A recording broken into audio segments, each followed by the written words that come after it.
الحمد للغفور للعبد ذي الغرور والفرط في الأمور وحماقة الحبور والفرط في الأمور وحماقة الحبور dunia qad yastabuna qad garrawtuna amani ya rabbi mustafa malamuna sayyidana wa billana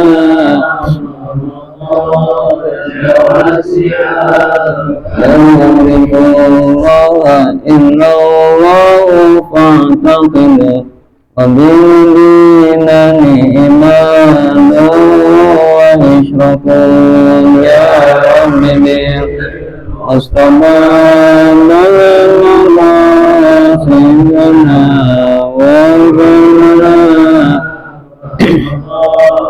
يا واسع الرب بالمصطفى مولانا سيدنا واغفر لنا الله يا واسع الكرم يا رب بالمصطفى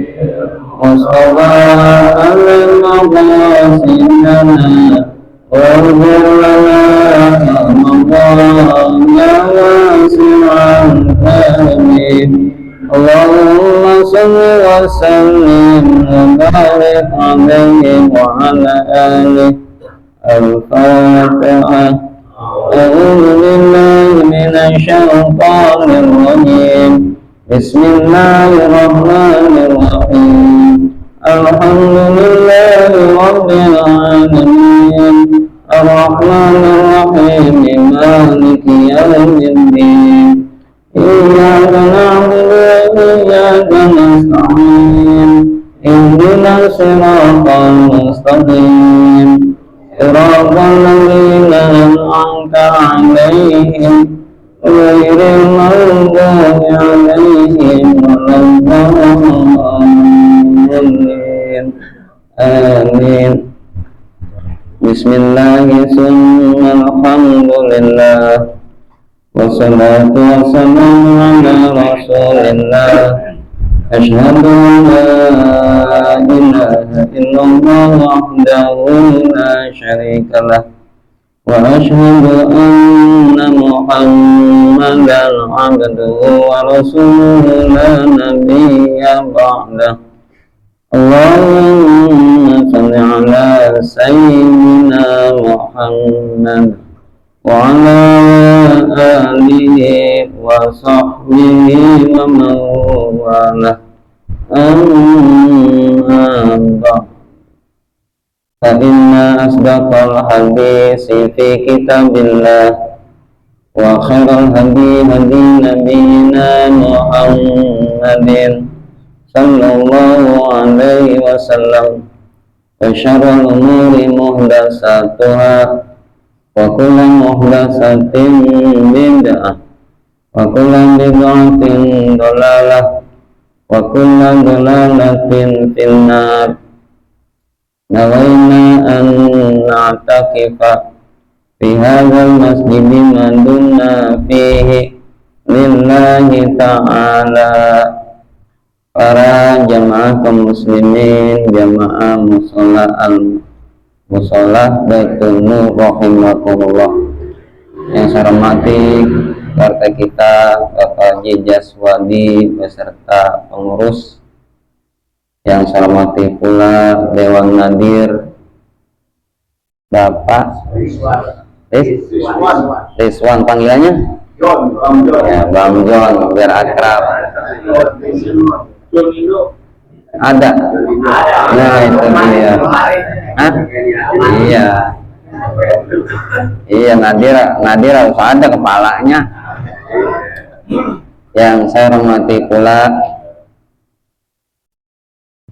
Ketua Pengurus Mushola Baitul Nur lagi sakit tadi WA. Mudah-mudahan Allah SWT menyehatkan kembali beraktivitas kembali untuk ibadah kepada Allah Subhanahu wa Ta'ala. Amin ya Rabbal Alamin. Khusus Bapak Haji Sunardi Inal Kiram, Ustadz Irfan dan para jamaah yang hadir, mudah-mudahan kita kumpul di sini selalu diberikan keberkahan oleh Allah Subhanahu wa Ta'ala.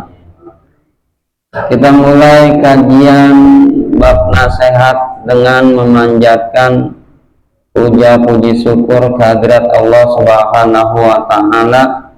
Alhamdulillahi wa syukru ala ni'amillah. Allah Subhanahu wa Ta'ala memberikan kita banyak nikmat pada malam ini, diantaranya nikmat yang paling besar yaitu nikmat iman dan Islam.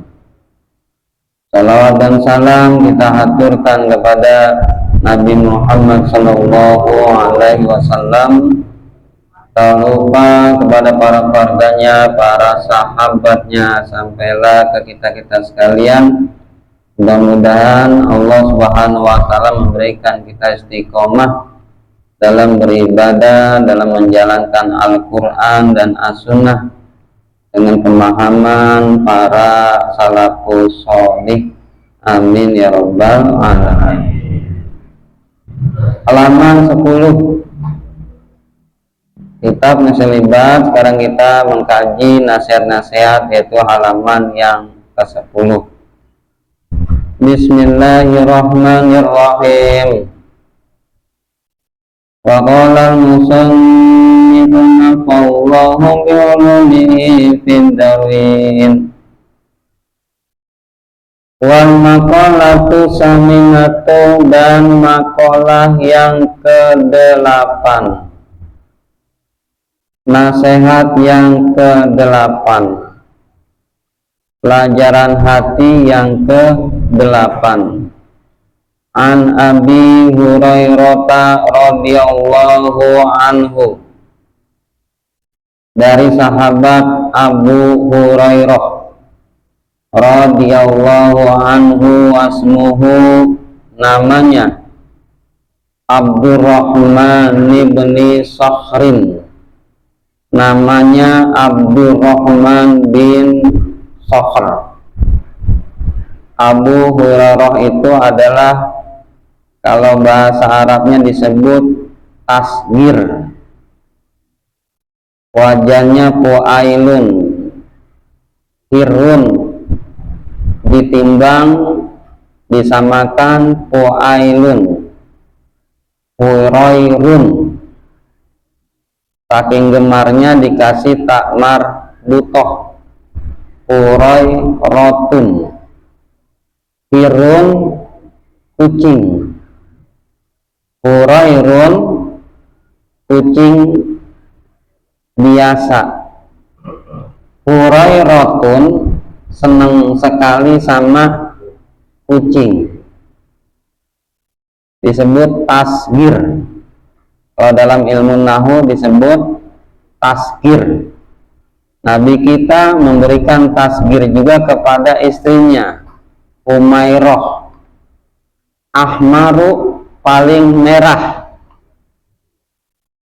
Ahmaru itu timbangannya af'al tafdil. Akbaru, paling besar. Ahmaru, paling merah. Ditasghir Umairun. Ahmaru pakai hak kecil. Umairun, yang kemerah, pakai tak marbutoh, Umairotun, yang amat kemerah-merahan.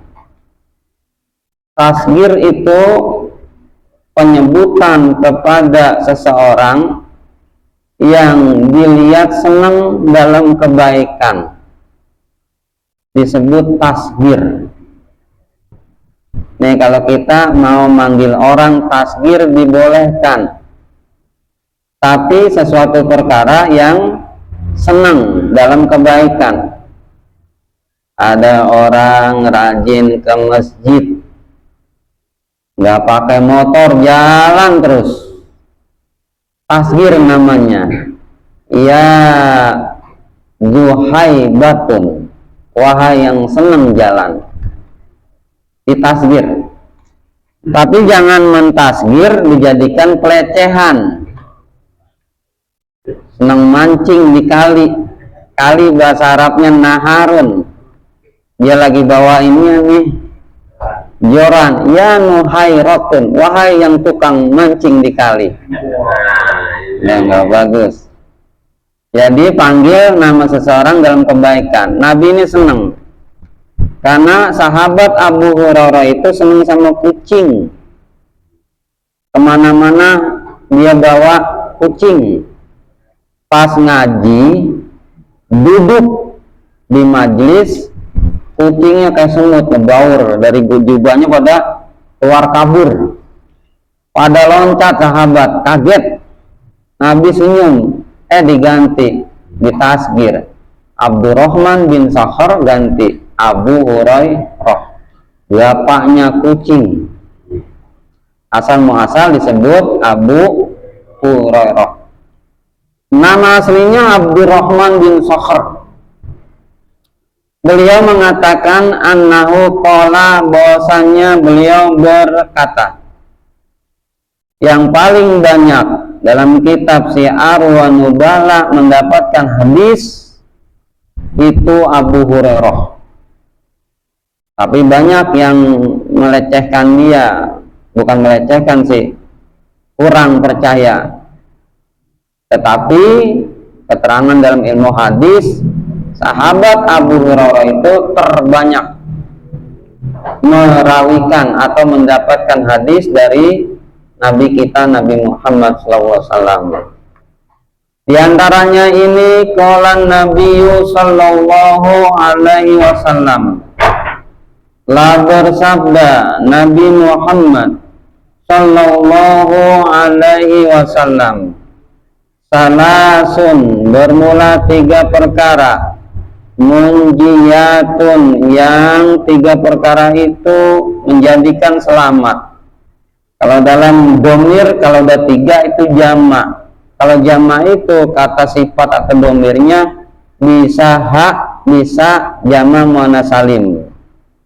Nah ini jamak muannats salim.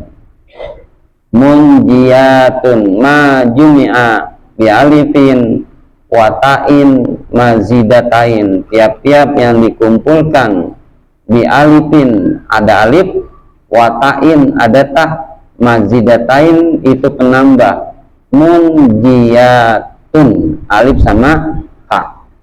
Jadi benar-benar penting nih, dikumpulkan 3 perkara, dikumpulkan jamak, dikumpul mana salim, dikumpulkan 3 perkara jadi selamat. Selamat dari mana? Kata yang ngarang kitab, mukhlison, mukhlisati, menjadikan bersih, lisolihi biha, lisahibiha, bagi yang menjalankannya, minal azabi, dari azab. Kalau jalani 3 perkara ini, insya Allah kata Nabi, dia bersih dari azab, dia terhindar dari azab. Wasalasun, dan 3 perkara muhlikatun, sama jamak muannats salim.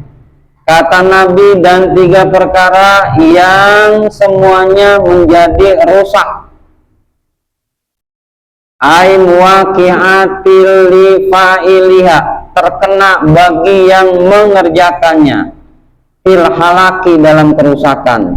Yang ngerjain 3 ini fa'il, li fa'iliha. Jadi kata orangnya disebut. Yang mengerjakan orang ini 3 mendapatkan kerusakan. Ada 3 keselamatan, ada 3 kerusakan. Wasalasu darajatin, dan ada 3 derajat. Tapi derajatnya bukan di dunia, tapi bisa jadi kalau di akhirat ya naik ke dunia.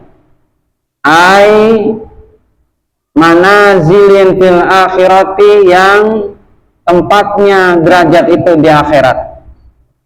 3 perkara dapat derajat di akhirat. Wasalasu kafarotin, dan 3 itu menjadikan kifarat. Lizunubi amiliha, bagi dosa-dosanya yang diamalkan, dilebur, dosa-dosanya dihapus oleh Allah Subhanahu wa ta'ala. Tinggal kita muhasabah, yang mana nih kita jalani? 3 keselamatan, 3 keburukan, 3 derajat, 3 kiparat dosa. Tetapi yang ini mah jangan, 3 bikin rusak.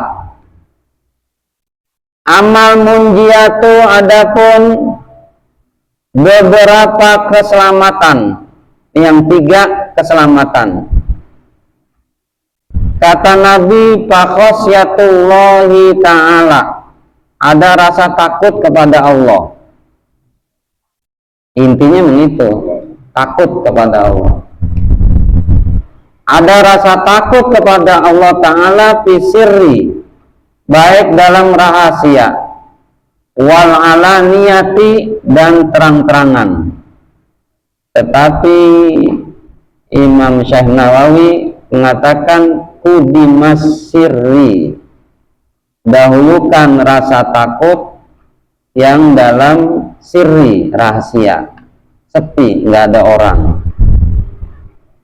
Takut di sini dalam pandangan tauhid bukan takut kabur, bukan kita ngelihat orang kita takut kabur, bukan. Takut di sini takut malah deketi. Kalau Allah itu takutnya bukan takut kabur, tapi takut deketi. Dengan apa? Mahabbah, kecintaan. Takutnya itu dengan mahabbah, kecintaan kepada Allah Subhanahu wa ta'ala. Bukan takut dunia, kita takut sama orang, kabur, ngumpet, bukan ke situ. Takutnya dalam pandangan tauhid kepada Allah adalah takut mahabbah. Mahabbahnya apa? Takwa. Jadi takutnya takwa. Tapi takwa nggak akan berjalan kalau nggak cinta dulu. Man ahabba syai'an fahuwa zikruhu, kata Imam Nawawi. Ada yang mengatakan, kata Imam Syafi'i, man ahabba syai'an, barang siapa mencintai sesuatu, fahuwa zikruhu, maka dia selalu mengingatnya. Otomatis kalau mengingatnya pasti nurut apa yang dia ingat, yaitu Al-Quran dan hadis Nabi kita, Nabi Muhammad SAW. Li'anna taqwallahi fihi, karena takwa kepada Allah itu di dalamnya a'la darajatin, paling tinggi derajat. Tinggal kita putar-putar, kalau dalam pandangan tasawuf diputar-putar, dimuhasabain. Apapun yang kita ada, mulut kita, mata kita, kuping kita, harta kita, semua yang kita punya arahin untuk takwa. Intinya ke situ. Jadi kita dalam memilah amal soleh, kalau kita udah biasa menjalankan amal soleh, nggak monoton. Jadi apa aja dalam hal kita kebaikan, tinggal kita niatin takwa. Selanjutnya,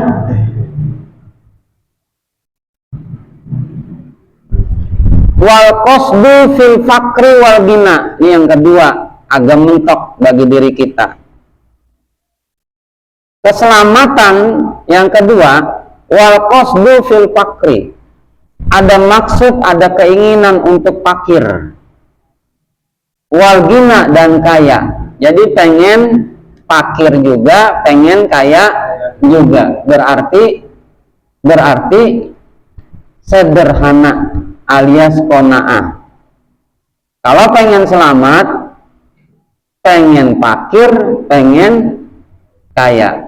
Fakir aja juga salah, karena apa-apa butuh sesuatu. Kita pengen sholat aja butuh kain, kita bangun musola butuh listrik. Kalau fakir, ilok zaman sekarang pakai lampu inian musola ini amat. Wah, saya ngaji pengen fakir, jadi musola zamannya hidungnya pada hitam kayak lampu ituan. Jadi salah kaprah. Jadi pengen fakir di sini nggak boleh juga. Wal gina, pengen kaya juga nggak boleh juga. Pengen kaya mulu nggak ada habisnya. Kaya mah adanya di hati. Kaya adanya di hati. Sedangkan umur terus berjalan. Kalau ngikutin begitu mah nggak ada habisnya. Orang pengen motor, kita pengen mobil. Orang pengen mobil, kita pengen rumah. Pengen stroke. Tuh, sakit. Hati, kaya itu patokan di hati. Yang bagus antara fakir dan kaya, yaitu sederhana. Qanaat, kalau bahasa Arabnya qanaat. Qanaat aitawasutu fil ma'isyati, yaitu tengah-tengah dalam kehidupan, bi alam yujawiz fihal haddu waridho bizalika, sekira-kira tidak melampaui batasan itu fakir, dan ridho dalam menjalankan itu qanaat. Jadi kalau mau selamat itu iringi hidup kita dengan qanaat sedang-sedang saja, dan diiringi hati kita ridho. Selamat tuh. Khairul umuri awsatuha, paling baik suatu perkara adalah sedang-sedang saja, tengah-tengah saja. Jadi enggak nafsu kita jadi ada rem kalau begitu. Itu keselamatan. 2. Wal adlu fi ridho. Yang ketiga, kalau kita mau selamat, wal adlu fi ridho, berbuat adil di dalam ridho. Jadi keadilan itu diiringi ridho. Wal godobi, dan marahnya apa? Bi ayyaghdiballahu wa yurdi liridhoi, yaitu marah karena Allah dan ridho, mengharap ridho karena Allah. Adil. Nah, ini kalau adil di sini, adil itu apa sih? Pandangan fikih adil itu ma'filun li syai'in fi hukmi syariah, disebut adil. Menjalankan sesuatu yang sesuai dengan syariat, disebut adil. Mukhalafah ilaihnya, menjalankan sesuatu walaupun dengan logika kita kayaknya adil, tetapi dalam syariat nggak ada keterangan seperti itu, nggak adil. Contoh, saya mau tanya tentang walimah yang kemarin kita haji. Kita diundang, yang ngadain walimah orang beda agama. Yang jadi pertanyaan, kita datang apa enggak? Dari segi keadilan. Yang walimah beda agama, kita diundang. Abdolnya hadir apa tidak? Berantem ya. Apalagi yang ngadain walimah itu beda agama, CS sama kita. Kenapa? Karena keadilannya di situ. Khusus mawadah itu, rasa cinta itu hanya khusus buat sama agama Islam. Mawadah itu, rasa kasih sayang itu khusus bagi sesama muslim. Di situ yang jadi problem dalam keadilan.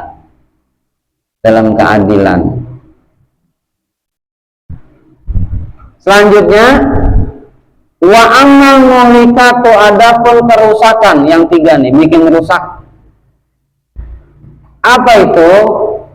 Fasyuhun syadidun ay bukhlun syadidun, yaitu fasyuhun syadidun, bahasa Arab, bahasa kinayah. Syuhun itu aki-aki, syadidun yang benar-benar aki-aki, kakek-kakek tua, tapi masih seneng bergaya, disebut syuhun. Apa itu? kakek-kakek tua senang bergaya. Bukhlun syadidun, yaitu bakhil, benar-benar pelit. Bukhlun syadidun, benar-benar pelit. Orang yang benar-benar pelit itu kayak kakek-kakek masih senang bergaya. Kalau orang pelit gituin aja, nggak ada kakek-kakek. Nah, mau pakai kakek, kenapa bang? Pelitnya minta ampun. Jadi Nabi itu ngasih kiasan, makanya waktu di surga kan dilihat tuh, dunia itu kayak nenek-nenek berdandan. Lo bayangin nenek-nenek nih temennya nenek-nenek berdandan, berarti bakil yang minta ampun, aki-aki yang bergaya. Saya mau tanya, demen gak nenek-nenek berdandan? Nenek-nenek pakai bedak, medok, itu bibirnya waduh di lipstik, ininya pakai sifat medok, ininya pakai alis medok dah, bukan main dah, bajunya pakai rok anak muda ABG, ininya sepatunya pakai sepatu Pinocchio Cinderella. Demen sama kita. Saya mau tanya, demen nggak? Biar dandannya kayak apa juga kagak bakal mau. Itulah dunia tuh. Tapi kenyataannya mau itu pada ada duitnya tuh. Coba kalau kita mandang ke situ, wah itu nenek-nenek dandan enggak banyak-banyak gitu. Harusnya seperti itu. Itu Nabi jauh-jauh hari itu waktu Isra Mi'raj melihat dunia itu kayak nenek-nenek berdandan. Nah ini temennya dunia itu kakek-kakek masih bergaya. Apa itu? Orang yang bakhil, amat bakhil. Fala yu'addi ma alaihi minal haqqillahi ta'ala wa haqqil khalqi. Bayangin, ini orang yang pelitnya kebangetan, gayanya fala yu'addi ma alaihi minal haqqillah, dia nggak menunaikan hak Allah. Zakat nggak mau, zakat nggak mau ngeluarin, sedekah kagak, bantu orang kagak, wahakil khalqi, dan dia nggak nunain hak makhluk. Kata Imam Syafi'i, hak makhluk itu main perobot aja sama orang, sama tetangga nggak kenal, gerbangnya tutup gede banget, bertahun-tahun tetangga depan nggak kenal, negor juga kagak. Nah ini yang parah. Kira meninggal bingung, tetangganya nggak mau ngurusin. Kenapa nggak mau? Orangnya sombong boy aja. Nih jadi tetangga jangan begitu, bahaya. Yang bahaya, nggak ada jaminan seseorang itu punya harta dia pegang akan tercukupi semua, nggak ada jaminan. Pas meninggal dunia pertama kali yang bantu pasti Pak RT. RT bilangin tetangga, bukan saudaranya, bukan. Kalau saudaranya paham agama iya, kalau nggak paham, berapa banyak antar saudara, yang satu saudaranya kurang mampu, yang satu mampu, diplengosin yang nggak mampu. Kalau datang ke sini mulu, ujung-ujungnya duit, begitu. Tetangga saudara yang bijak, walaupun dia nggak mampu, mikirnya udah datang. Saudara yang bijak, walaupun dia nggak bawa apa-apa, walaupun dia nggak punya, dia datang, mikirnya udah datang.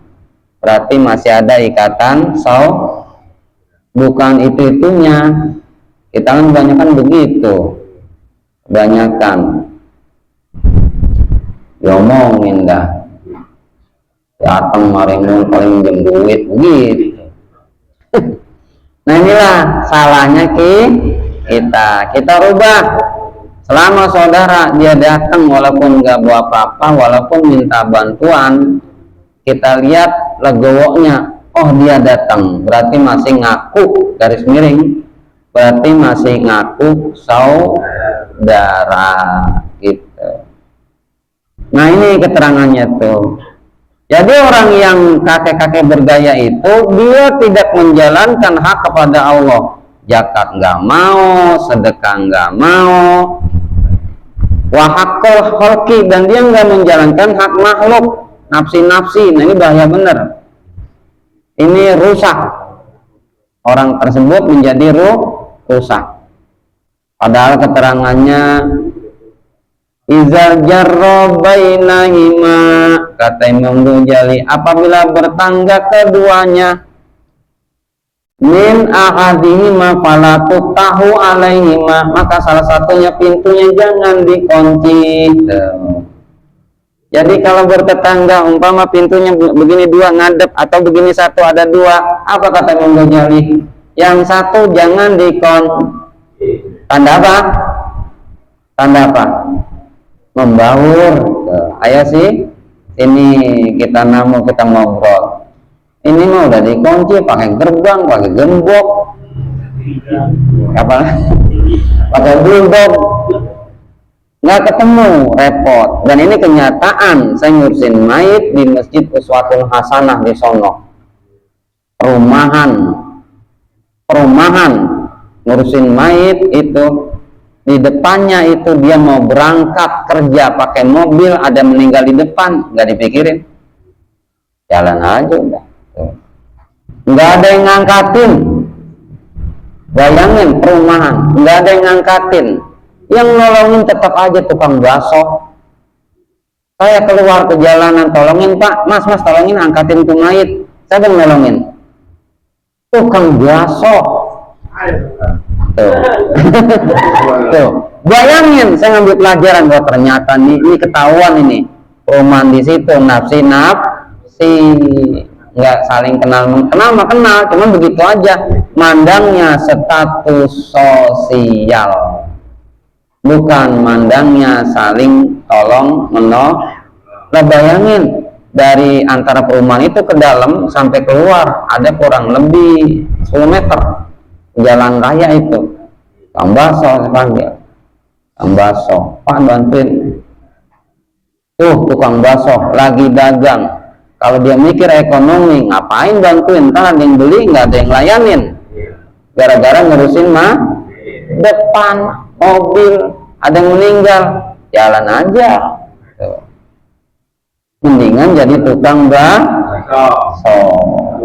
Tuh begitu keterangan. Ya segitu aja ya. Jadi jangan kakek-kakek bergaya. Apa itu? Dia tidak jalani hak kepada Allah dan makhluk, nafsi hidup. Nah itu bahaya. Itu aja, saya tutup. Subhanakallahumma wa bihamdika asyhadu an la ilaha illa anta astaghfiruka wa atubu ilaik. Wassalamualaikum warahmatullahi wabarakatuh.